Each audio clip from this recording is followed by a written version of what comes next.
দেওবাৰে অসম জাতীয়তাবাদী যুৱ পৰিষদৰ উত্তৰ লখিমপুৰ আঞ্চলিক সমিতিৰ উদ্যোগত ঘাৰমৰা সত্ৰ অতিথিশালাৰ প্ৰেক্ষাগৃহত হাইস্কুল শিক্ষান্ত পৰীক্ষা আৰু উচ্চতৰ মাধ্যমিক পৰীক্ষাত সফলতা অৰ্জন কৰিবলৈ সক্ষম হোৱা ছাত্ৰ ছাত্ৰীসকলক সম্বৰ্ধনা জনোৱা হয়। আনহাতে আৰ্থিকভাৱে দুৰ্বল 50 জন হাইস্কুল শিক্ষান্ত পৰীক্ষা আৰু উচ্চতৰ মাধ্যমিক পৰীক্ষাত উত্তীৰ্ণ হোৱা ছাত্ৰ ছাত্ৰীক বিনামূলীয়া পাঠ্যপুথি বিতৰণ কৰে। উল্লেখযোগ্য যে প্ৰথম বিভাগত উত্তীৰ্ণ হোৱা ছাত্ৰ ছাত্ৰীসকলক নগদ 1000 টকাকৈ আৰ্থিক সাহায্য প্ৰদান কৰা হয়। সম্বৰ্ধনা সভাখনত সভাপতিত্ব কৰে আঞ্চলিক সমিতিৰ সভাপতি মনোজ কলিতাই। সভাৰ উদ্দেশ্য ব্যাখ্যা আগবঢ়াই আঞ্চলিক সমিতিৰ শিক্ষা আৰু সাংস্কৃতিক সম্পাদক দেৱজিৎ দাসে। সম্বৰ্ধনা সভাখনত মুখ্য অতিথিৰূপে উপস্থিত থাকে অসম জাতীয়তাবাদী যুৱ পৰিষদৰ লখিমপুৰ জিলা সমিতিৰ সাধাৰণ সম্পাদক মবিন আহমেদৰ লগতে ঘাৰমৰা অঞ্চলৰ কেইবাগৰাকীও শিক্ষক শিক্ষয়িত্ৰীৰ লগতে বিশিষ্ট সমাজসেৱকসকল।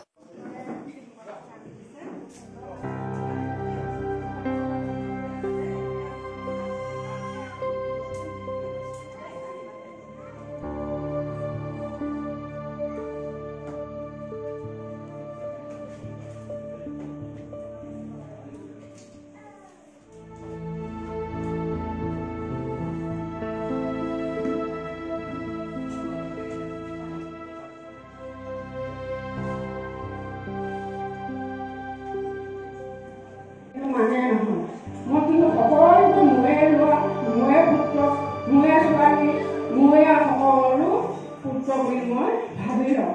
কিন্তু ঈশ্বৰৰ পক্ষত মোৰ মনত পৰ লোকৰ মোৰ কোনো নাই। গতিকে সকলো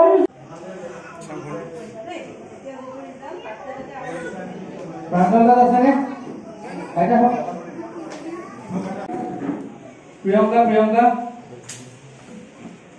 অনুষ্ঠানটোৰ প্ৰতি দিনক দিনে মানুহৰ ভাল পাওঁ। গতিকে আমাৰ সংগঠনটোৰ ল'ৰাখিনি আহি অনুষ্ঠানটো কৰাৰ বাবে মই তেওঁকো ধন্যবাদ জ্ঞাপন কৰিছোঁ। আৰু বছৰত এবাৰ আমাৰ প্ৰত্যেক ল'ৰা ছোৱালী প্ৰত্যেকবাৰ বেলেগ বেলেগ উত্তীৰ্ণ হৈ গৈ আছে আহি আছে।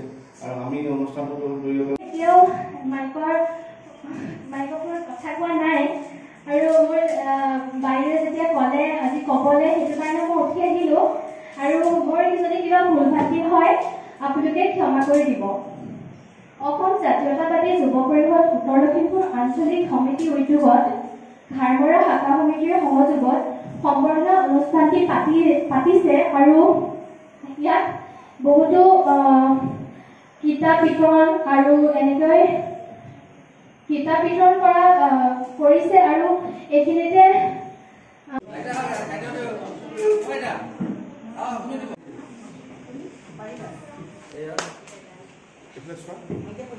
পাঠ্যপুথি বিতৰণ কৰিছে।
আমি আপনাদেৰ অনুৰোধ জানাচ্ছি।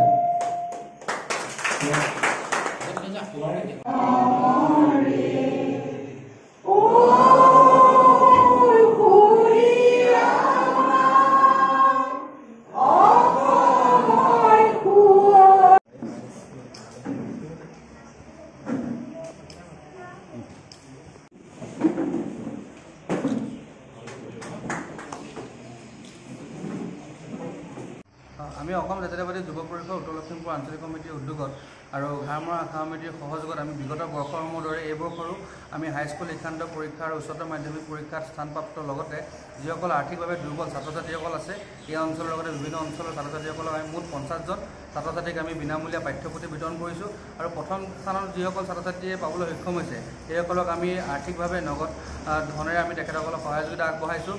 আৰু এই অনুষ্ঠানটি বিগত কেইবাবছৰ ধৰি আমি আয়োজন কৰি আছোঁ ঘাৰমৰা সত্ৰ অতিথিশালাত আৰু ৰাইজসকলৰ যথেষ্ট সহযোগিতা আমি লাভ কৰোঁ এই অনুষ্ঠানটোৰ জৰিয়তে আৰু আশা কৰোঁ আগন্তুক দিনবিলাকতো যাতে আমি সুন্দৰভাৱে ৰাইজৰ সহযোগিতা এই অনুষ্ঠানটো আয়োজন কৰি থাকিব পাৰোঁ। আমাৰ ঘাৰমৰা সত্ৰত আজি আমাৰ ঘাৰমৰা শাখা সমিতি আৰু উত্তৰ আঞ্চলিক সমিতি যুটীয়াভাৱে প্ৰতি বছৰে এইটো অঞ্চলতে বিভিন্ন পৰ্যায়ত উত্তীৰ্ণ হোৱা ল'ৰা ছোৱালীবোৰক আমাৰ উদ্যোগনি জনাবৰ বাবে তেওঁলোকক পাঠ্যপুথিৰ লগতে অন্যান্য ক্ষেত্ৰত সহায় সহযোগিতাৰ লগতে অনুষ্ঠান এটা আয়োজন কৰি আহিছে। এই বছৰৰ এই অনুষ্ঠানটো খুব ধুনীয়াকৈ আয়োজন হৈছে, গতিকে প্ৰত্যেকজনীয়া ল'ৰা ছোৱালী বা যিসকল উত্তীৰ্ণ আছে তেওঁলোকৰ অভিভাৱকসকলে আজি এই অনুষ্ঠানটো আমাক সহযোগ কৰিছে। গতিকে মই এই চেগতে লখিমপুৰ জিলা সমিতি অসম জাতীয় যুৱ সংঘৰ সভা উত্তৰ লখিমপুৰ আঞ্চলিক সমিতি আৰু ঘাৰমৰা শাখা সমিতিক ধন্যবাদ জ্ঞাপন কৰিছোঁ। আৰু আগন্তুক দিনত এই অনুষ্ঠানটো তেওঁলোকে আৰু অলপ ব্যাপক আগবঢ়াই যাওক আৰু লখিমপুৰ জিলা সমিতিৰ পৰা আৰ্থিক ধৰণৰ যিটো সহযোগিতা আমি এইটো এবাৰ আৰম্ভ কৰিছোঁ আগবঢ়াবলৈ আৰু ভৱিষ্যত দিনত ইয়াৰ পৰা খুব ভাল ৰিজাল্ট হ'ব। এই ভাল ৰিজাল্ট কৰা প্ৰত্যেকগৰাকীক আমি এটা আৰ্থিক অনুদান আগবঢ়াম, সেইটো আমি আজি এই অনুষ্ঠানৰ পৰা আমি ঘোষণা কৰিছোঁ।